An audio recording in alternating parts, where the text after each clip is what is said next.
Hello students, I am Praveen Kumar from ABS Engineering College, Ghaziabad. In this video, we are going to discuss classification of DC generators. The DC generators are classified on the basis of their excitation system. Here, the excitation system refers the mechanism with which the machine develops its working flux. On the basis of excitation system, generators are classified in three major categories, which are permanent magnet generators, second is separately excited DC generator, and last one is self-excited DC generators. For the very first category, that is permanent magnet generator, as the name suggests, here pieces of permanent magnets are utilized in order to develop working flux of the machine. Here, permanent magnets are placed around the armature. The this type of generators are very compact in size, but still they are very rarely used in industrial application because of their constant field strength. One major application of these generators is they are used in dynamos for charging the batteries. They are installed in our vehicles just for charging the batteries. Now the second category is separately excited DC generator. As the name suggests, separate excitation means there is no direct connection between the armature circuit and the field winding. That's why the name is there, separately excited DC generator. And the third category is self-excited DC generators. Here, the armature circuit and field windings both are connected, and field windings are energized from the output of the machine itself. The self-excited generators are further classified in three categories, which are DC shunt generator, DC series generator, and last one is DC compound generators.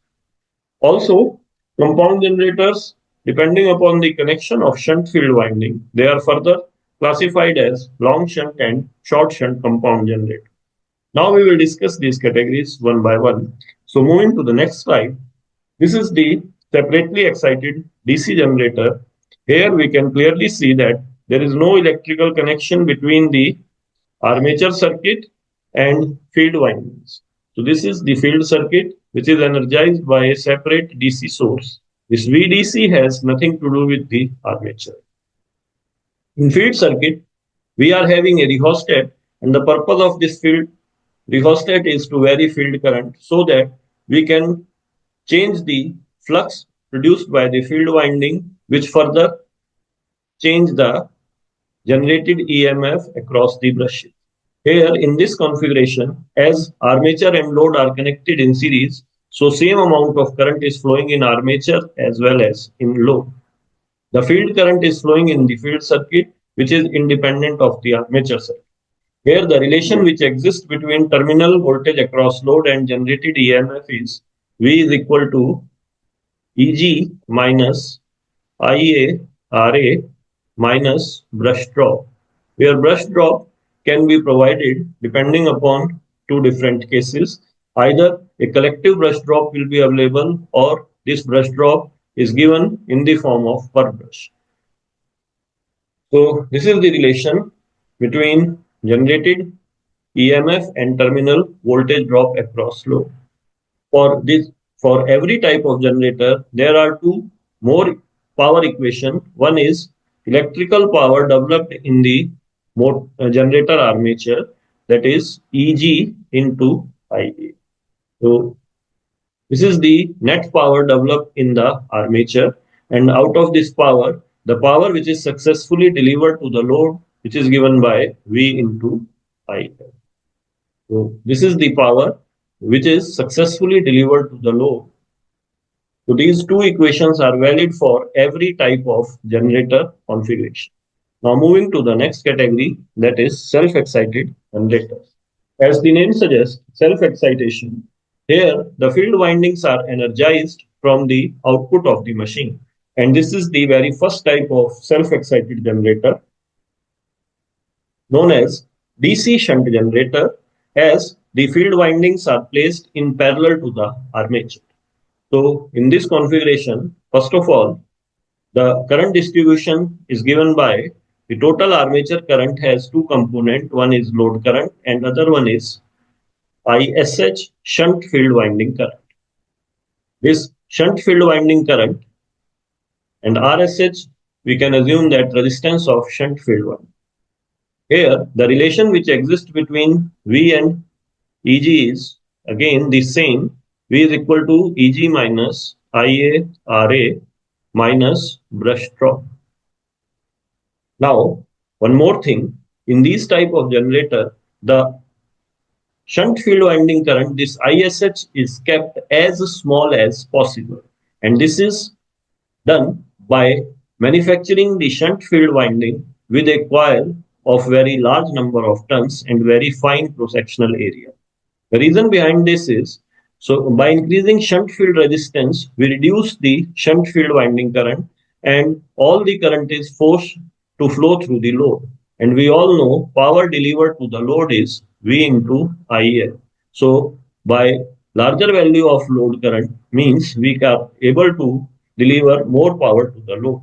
So in order to increase the output of the machine or to make a generator more efficient, the resistance of shunt field winding is kept as high as possible. That's why while designing shunt field winding, we use large number of turns of very fine cross-sectional area.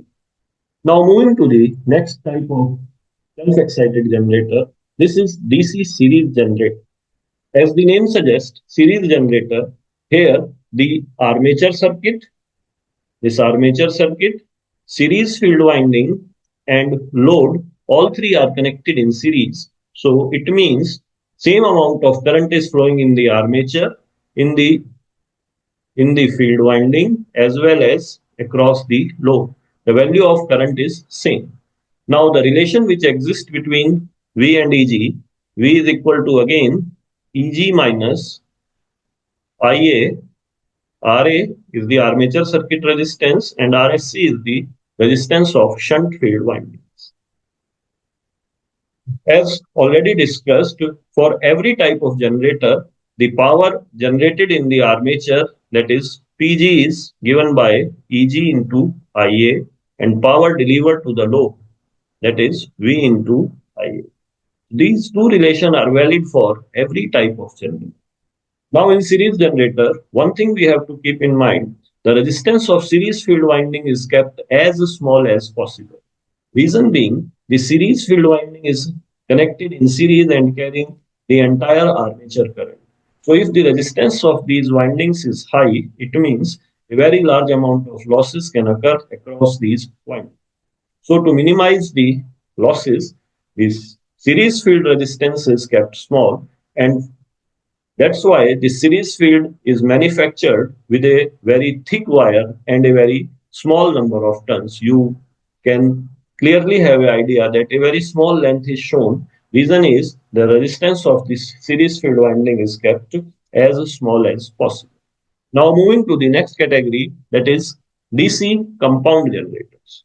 So in compound generators, this is the another category, another type of DC self-excited generators. In compound generators, what we do, we divide the field winding into two parts, and one portion of field winding is connected across the armature, which forms this shunt field, and another portion of the field winding is connected in series with the armature, which forms series.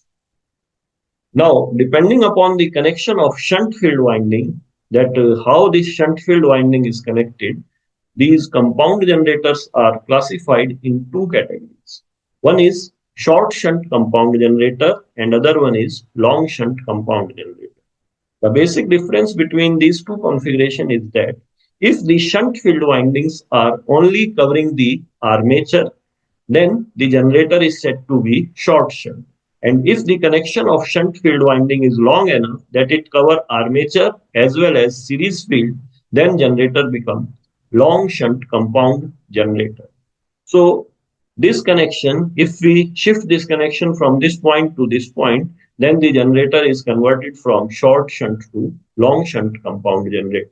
For both the types of configuration, the relation between currents is again The largest current is the armature current, and which has two components, load current and field current ISH. Again, this shunt field current is kept as small as possible, and this reason is already explained. Now, the relation in both these configurations are slightly different. For short shunt compound generator, if we relate V and EG, then relation between V and EG is V is equal to EG minus IA RA minus IL into RSC. And if any brush drop, we have to consider that brush drop. As at this particular point, the shunt field current is flowing in the separated, and the series field is carrying only the load current. Whereas for long shunt generator, the relation is almost similar to the series generator. EG is equal to V is equal to EG minus IA RA plus RSC minus brush drop. So the basic difference between these two configurations is the current flowing through the series field winding. In short shunt, series field is carrying only the load current, whereas in long shunt, the series field carrying the total armature current. Now, at this point, again, at this point, this should be high. At this particular point, the armature current is divided into two parts. One is load current and other one is shunt field. So these are the classification of different types of generators. And these are the references which are used for making this video. I hope you enjoyed watching this video. So thank you for watching this video.